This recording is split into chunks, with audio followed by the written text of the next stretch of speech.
या देवी सर्वभूतेषु बुद्धिरूपेण संस्थिता नमस्तस्यै नमस्तस्यै नमस्तस्यै नमो नमः। नमस्कार, मैं काव्य कुमारी, सहायक प्राध्यापक साहित्य, जूथालाल संस्कृत महाविद्यालय मझौलिया, पश्चिम चंपारण। आज शास्त्री प्रतिष्ठा प्रथम खंड के छात्रों के लिए साहित्य दर्पण के प्रथम परिच्छेद से काव्य रसात्मक वाक्य के निदर्शन बताने जा रहे हैं। तत्र रसो यथा शून्यं वासगृहं विलोक्य शयनादुत्थाय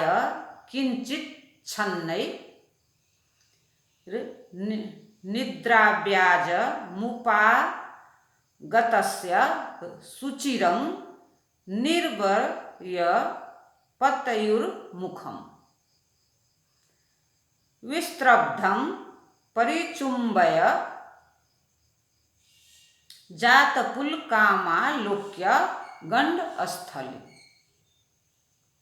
लज्जानम्रमुखी प्रियेण हसता बाला चिरं चुम्बिता। अत्र हि संभोग श्रृंगाराख्यो रसः। भावो यथा महापात्र राघवानंद सांधि विग्रही का नाम। जबकि वाक्यम रसात्मक काव्यम का निष्कर्ष विभाववादी संयोग नात्मकं वाक्यम काव्यम है और विभावादि योजनात्मक वाक्य की रचना निर्दुष्ट गुणाभिव्यंजक की व रसाभावी व्यक्ति का दृष्टि से अलंकृत अथवा निरलंकृत शब्दार्थ संदर्भ है, तब तो यही सिद्ध है कि मम्मट का काव्य मत ही नए परिधान में साहित्य दर्पणकार का काव्य मत बना दिखाई पड़ रहा है। मम्मट ने बहुत कुछ सोच विचार कर वाक्यम रसात्मकम काव्यम यह काव्य परिभाषा न बनाई थी। विश्वनाथ कविराज ने व्यक्ति विवेककार का नामोल्लेख किए बिना ही उनकी विचारधारा का अनुसरण करते ध्वनिवादी आचार्यों की काव्य परिभाषा का खंडन किया, किंतु अंत में जो निष्कर्ष निकला उससे रसध्व निदर्शन की रचना भले ही समंजस हुई होती, साहित्य दर्पणकार का निर्माण तो कदाचित असमंजस सा ही लग रहा है। चाहे जो कुछ भी हो, विश्वनाथ कविराज की काव्य परिभाषा अलंकार शास्त्र में अपना स्थान रखती है। विश्वनाथ कविराज की चिंतन धारा ने पंडित राज जगन्नाथ के विचार सागर को प्रभावित किया है। वाक्यम रसात्मकम काव्यम की मान्यताओं के अनुसंधान में ही रमणीयार्थ प्रतिपादकः शब्दः काव्यम का रसगंगाधर सिद्धांत निकलता है। विश्वनाथ कविराज नवीनता के पुजारी हैं। कविता सरस्वती को जैसे काव्य प्रकाश की आवश्यकता है, वैसे ही साहित्य दर्पण की भी। काव्य प्रकाश और साहित्य दर्पण में भले ही कुछ मनमुटाव हो, किंतु वाग्देवी के समक्ष तो दोनों का समान ही मान है और दोनों में समान ही भाव और स्फूर्ति है। अनुवाद जैसे कि यह प्राचीन सुक्ति जिसमें रस ही सारतम तत्व है। नवोढ़ा सुंदरी ने देखा कि शयन गृह से और सभी लोग जा चुके हैं। वह अपनी सेज से कुछ धीरे धीरे उठी। उसने नींद का बहाना बनाए सोने वाले अपने प्रियतम का मुंह बड़े ध्यान से देखा।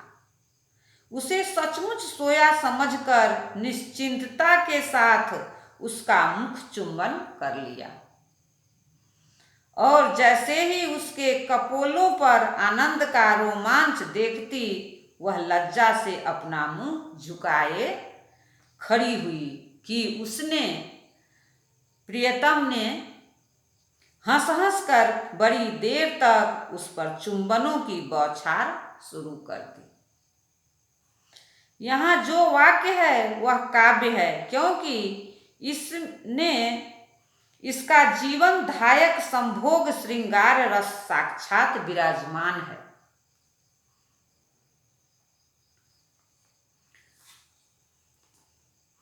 यस्यालियत सल्क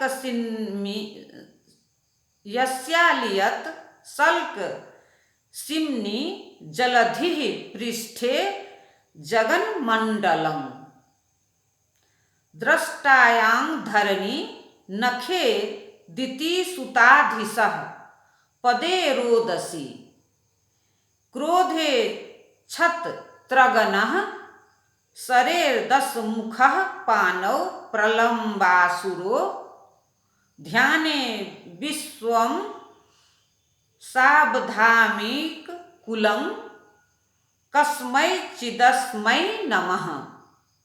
अत्र भगवद् विषयारतिर्भावः रसाभासो यथा मधुद्विरेफः कुसुमैकपात्रे पपौ प्रियां स्वामनुवर्तमानः श्रृंगेन च स्पर्श निमीलिताक्षिं मृगिं कंडूयत कृष्णसारः। अत्र संभोग श्रृंगारस्य तिर्यग विषयत्वाद्रसाभासः एव मन्यत। उस अवांगमन सगोचर तत्व को सत सत प्रणाम, जिसके मत्स्यावतार रूप में सल्क छिलके की किसी कोर में अपार पड़ावार छिप गया, जिसके कुर्मा अवतार रूप में पृष्ठ पर समस्त ब्रह्मांड का भार संभल गया, जिसकी बड़ाह मूर्ति में दाढ़ों पर धरती की जान बच गई, जिसके नरसिंह अवतार रूप में नख में दानव राज हिरण्यकश्यपु का सर्वस्व लुप्त हो गया, जिसके 52 रूप में पग में धावा पृथ्वी आकाश और धरती नप गए, जिसके परशुराम रूप में क्रोध में समस्त क्षत्रगण क्षत्रिय जाति के लोग भस्मीभूत हो गए, जिसके रामावतार रूप में बाण में दशानन रावण का लोप हो गया, जिसके कृष्णावतार रूप में हाथ में प्रलम्बासुर प्रलीन हो गया, जिसके बुद्धावतार रूप में ध्यान में भूत भौतिक किंवा चित्त चैतसिक समस्त जगत विलीन हो गया, और जिसके कल्की रूप में खड्ग में अधर्मी लोग लुप्त हो गए। यहाँ जो वाक्य है वह काव्य है, क्योंकि इसका सारभूत तत्व इसमें अभिव्यक्त भगवद विषयक कविनिष्ठ रति भाव है, अथवा यह सुक्ति जिसमें रसाभास का अनुप्राणन सर्वसंवेद्य है। स्मर बांधव, बसंत का आगमन क्या हुआ। एक ओर तो प्रेमातुर भ्रमर ने पुष्प चषक में प्रियतमा भ्रामरी को पुष्प रस की मदिरा पिलानी शुरू की और स्वयं उच्छिष्ट मदिरा को प्रेम से पीने लगा, और दूसरी ओर कामातुर कृष्णसार मृग अपनी प्रियतमा मृगी से जा सटा और आनंद से आंखें नीचे खड़ी उसे सींगों से खुजलाते प्रेम करने लगा। यहाँ जो वाक्य है वह काव्य है, क्योंकि इसमें प्रेमी पक्षी युगल की व पशु युगल के हृदय का रति भाव अभिव्यक्त हो रहा है। इसी भांति अन्यान्य रस और भाव और उन दोनों के आभासों से अनुप्रमाणित जो वाक्य हो उन्हें भी काव्य मानना चाहिए। वाक्यम रसात्मकम काव्यम, इस काव्य लक्षण में विश्वनाथ कविराज ने रस का व्यापक अभिप्राय स्वीकार किया है और ऐसा करना उचित ही है। वस्तुतः इसी दृष्टि से उन्होंने आगे तृतीय परिच्छेद में स्पष्ट कहा है।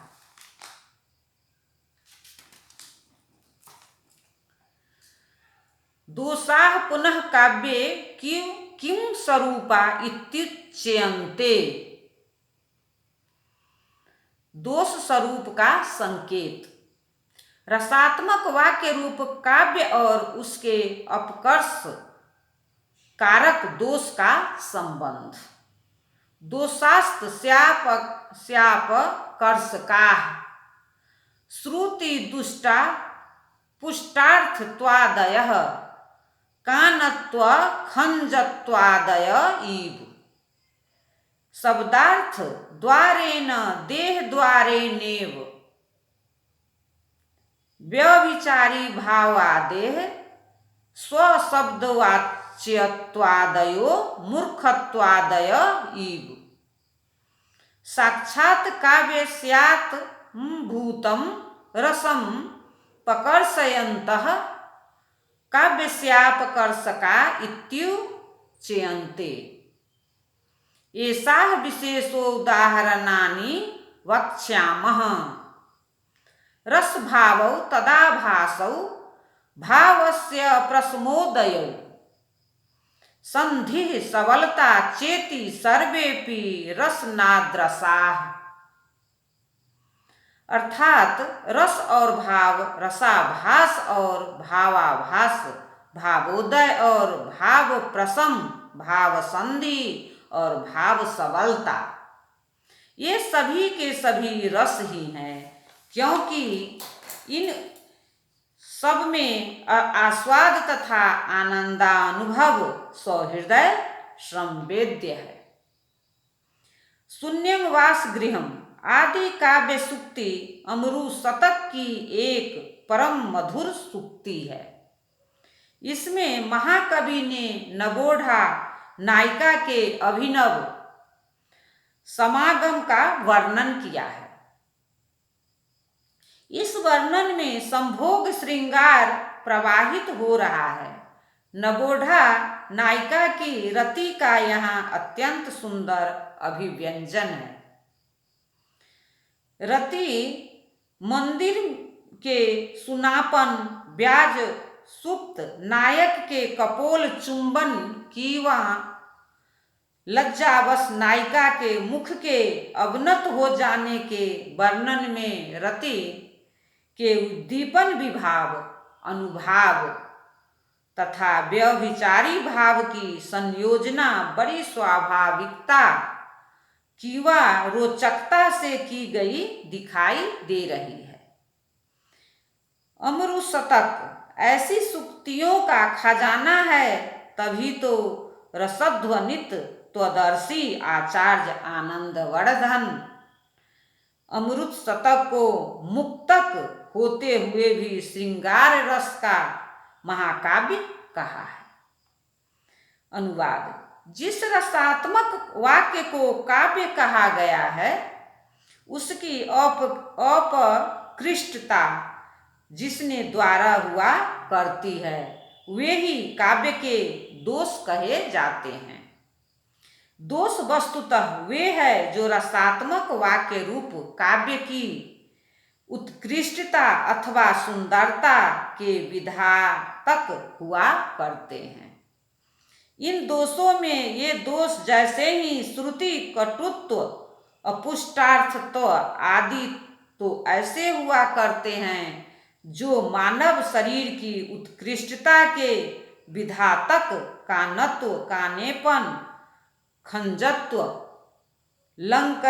लंगरेपन आदि की भांति काव्य के शरीरभूत शब्द और अर्थ की उत्कृष्टता के विधातक होते हुए अर्थात परंपराया न कि साक्षात काव्य के रसादि रूप आत्म तत्व के अपकर्षक कारक हुआ करते हैं। और कुछ ऐसे भी हुआ करते हैं जिन्हें रस दोष कहा करते हैं, जैसे कि निर्वेदादि व्यभिचारी भावों का उनके वाचक शब्दों से अभिधान आदि मूर्खत्व आदि दोषों की भांति रसादि रूप काव्यात्म तत्व के साक्षात न कि परंपराया अपर्वजनक बना करते हैं। रसात्मक वाक्य के साक्षात अथवा परंपराया अपकर्ष कारक इन दोषों के अपने अपने उदाहरण आगे यथावसर दिए ही जाएंगे। विमर्श: वाक्यम रसात्मकम काव्यम। इस काव्य लक्षण के साथ जब तक दोषास्त स्यापकर्षकाः तथा उत्कर्ष हेतवः प्रोक्ताः गुणालंकार रीतयः की कड़ी न जोड़ी जाए तब तक साहित्य दर्पण की विशद रचना का सूत्र नहीं मिल सकता। इसलिए वस्तुतः विश्वनाथ कविराज ने काव्य लक्षण वाक्य में ही इन्हें भी जोड़ दिया है, किंतु एक बात यहाँ खटकती है और वह यह है कि जब रसात्मक वाक्य बन गया और वह काव्य हो गया तब गुण अलंकार और रीति के द्वारा उसका उत्कर्ष वर्धन होने पर वह काव्य विशेष क्यों न कहा जाए। मम्मट का काव्य प्रकाश तो उनके काव्य लक्षण वाक्य की ही पूर्वापर अनुस्यूत महाव्याख्या है। इस धारणा से ही विश्वनाथ कविराज ने अपना भी काव्य लक्षण वाक्य रचा था और इसी विश्वास से रचा था जिसमें साहित्य दर्पण की रूपरेखा उसी में लक्षण वाक्य में झलक जाए। किंतु कुछ चूक अवश्य हो गई है। रसात्मक वाक्य में बन जाने पर और उसके काव्य रूप में प्रतिष्ठित हो जाने पर दोष उसका क्या करेंगे। वाक्यम रसात्मकम काव्यम कहकर दोषास्त स्यापकर्षकाः कहने का कोई विशेष प्रयोजन नहीं प्रतीत होता है। अनुवाद: अब काव्यात्म भूत रस के उत्कर्ष कारक जो तत्व है जैसे कि गुण आदि उनका स्वरूप बता देना आवश्यक है। गुण अलंकार और रीति में काव्य तत्व है जो रसात्मक वाक्य रूप काव्य की उत्कृष्टता के कारण हुआ करते हैं। काव्यात्म भूत रस के उत्कर्ष कारक तत्व ही रसात्मक वाक्य रूप काव्य के उत्कर्ष कारक तत्व हुआ करते हैं। ये ही वे तत्व हैं जिन्हें गुण अलंकार और रीति कहा करते हैं। इनमें माधुर्य आदि गुण, अनुप्रास, उपमादि अलंकार और वैदर्भी आदि रीति तत्व काव्य के शरीरभूत शब्द और अर्थ के उत्कर्ष कारक होते हुए उसी प्रकार काव्य के आत्मभूत रस के उत्कर्ष कारक माने जाया करते हैं। जिस प्रकार शौर्य आदि गुण, कटक, कुंडलादि अलंकार और अवयव विन्यास आदि शरीर संस्थान मानव शरीर के उत्कर्षक होते हुए मानव व्यक्तित्व के उत्कर्षक माने जाया करते हैं, यहाँ गुणों के काव्य शरीरभूत शब्द और अर्थ के उत्कर्ष कारक होने में एक विशेष बात है, और वह है वस्तुतः तो माधुर्य आदि गुण रस रूप काव्यात्म तत्व के धर्म है, किंतु उपचारतः इन्हें काव्य शरीरभूत शब्द और अर्थ का भी धर्म माना जा सकता है, क्योंकि रस के अभिव्यंजक शब्द और अर्थ रस धर्मभूत गुण के भी अभिव्यंजक हुआ ही करते हैं। इस प्रकार गुण के रसोत्कर्ष कारक कहे जाने का अभिप्राय गुणाभिव्यंजक शब्द और अर्थ का रसोत्कर्ष कारक कहा जाना है, जैसा कि पहले भी अर्थात मम्मट कृत काव्य लक्षण की समीक्षा के प्रसंग में कहा ही जा चुका है। इन रसोत्कर्षक गुणों, अलंकारों और रीतियों के सोदाहरण निरूपण आगे यथावसर किए ही जाएंगे। गुण, अलंकार और रीति के काव्य के उत्कर्ष कारक तत्व है। यह बात रसात्मक वाक्य रूप काव्यवादी आचार्य के मुख से शोभा नहीं देती। गुण और अलंकार का साम्यवाद तो ध्वनिवाद के पूर्ववर्ती अलंकारियों का काव्यवाद है, और अलंकार सर्वस्वकार आचार्य रुय्यक ने इसका स्पष्ट संकेत भी किया है। यहाँ रसात्मक वाक्य रूप काव्य के उत्कर्षाधायक तत्वों में अलंकारों के साथ गुणों की गणना रसध्वनिवादी आचार्य के लिए कुछ उल्टी सी बात लगती है। साथ ही साथ ध्वनिवाद में गुण और रीति का सामंजस्य स्थापित किया हुआ है। यहाँ गुण के अतिरिक्त रीति का परिगणन एक इस बात की सूचना देता है कि गुण और रीति परस्पर पृथक पृथक तत्व है। ध्वनिवादी अलंकारी रीति को रसाभिव्यंजक तत्व माना करते हैं, न कि रसोत्कर्षक तत्व। विश्वनाथ कविराज के अनुसार जबकि रसात्मक वाक्य काव्य है और रीति रसोत्कर्ष कारक तत्व है, तब क्या ऐसा तो नहीं कि रसात्मक वाक्य की रचना के हो चूकने पर रीति आया करती है और उस रचना पर उत्कर्ष का पानी चढ़ा जाया करती है। यह सब तो उटपटांग सी बात हुई। आचार्य मम्मट ने गुणों को रस रूप आत्म तत्व के साथ अचल स्थिति रहकर उत्कर्ष कारक माना और अलंकारों के रस रूप आत्म तत्व के साथ चल स्थिति देखकर गुणों और अलंकारों का प्रविभाग सिद्ध किया। किंतु आचार्य विश्वनाथ कविराज का मम्मट खंडन संरंभ कुछ ऐसा उग्र हो उठा कि गुण और अलंकार एक ही कक्षा में रख दिए गए और गुण और रीति दो दो पृथक पृथक तत्व रूप में प्रतीत होने लगे। अस्तु इस विषय का विचार विमर्श तो यथास्थान होगा ही। यहाँ इतना ही सही। धन्यवाद।